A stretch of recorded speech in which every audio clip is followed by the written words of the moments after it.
কয়েকদিনের টানা বৃষ্টি ও ভারতের ত্রিপুরা রাজ্যের উজান থেকে নেমে আসা পাহাড়ি ঢলে শেষ পর্যন্ত ভেঙে গেছে কুমিল্লার গুমতি নদীর বাঁধ। এর ফলে লোকালয়ে হু হু করে পানি ঢুকছে।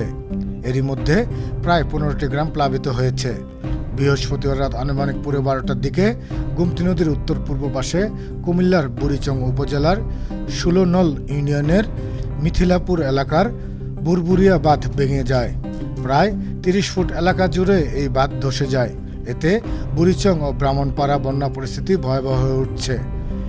স্থানীয় বাসিন্দারা বৃহস্পতিবার বিকেল থেকেই ওই এলাকার বুরবুরিয়া বাঁধ ভেঙে যাওয়ার আশঙ্কা করে আসছিলেন। অবশেষে রাত 12:15টার দিকে স্থানীয়দের আশঙ্কায় সত্যি হলো।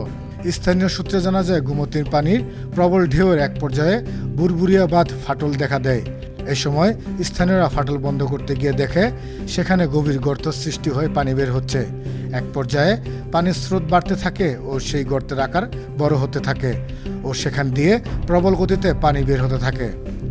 এক পর্যায়ে বাঁধের প্রায় 30 ফুট জায়গা ভেঙে পানিতে প্লাবিত হয়ে যায়। সময়ের সঙ্গে সঙ্গে ভাঙা অংশের পরিমাণও বাড়ছে। এই পর্যন্ত প্রায় 15টি গ্রাম প্লাবিত হয়েছে। গ্রামগুলো হচ্ছে বুরবুরিয়া, খারাতাইয়া, নানুয়া বাজার, কিং বাজেহুয়া, মিথিলাপুর, শিকারপুর, মহিষমারা, ইছাপুরা, পয়াত, গাজীপুর, কণ্ঠনগর, মাউরা, গোপীনাথপুর, জগৎপুর ও গুসাইপুর।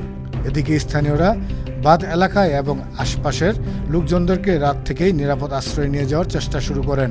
শুক্রবার ভোরবেলা থেকেও বাঁধ ভাঙার কারণে যেসব এলাকায় প্লাবিত হওয়ার আশঙ্কা রয়েছে সেখান থেকে লোকজনকে সরিয়ে নেওয়া হচ্ছে।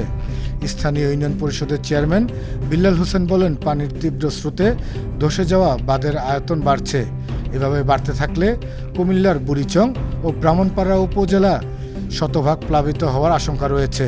এ বিষয়ে বুড়িচং উপজেলা নির্বাহী কর্মকর্তা শাহিদ আক্তার বলেন, বুড়িচং উপজেলার 16 নল ইউনিয়নের বুরবুরিয়া অংশে পানি বাঁধের উপর দিয়ে প্লাবিত হচ্ছে।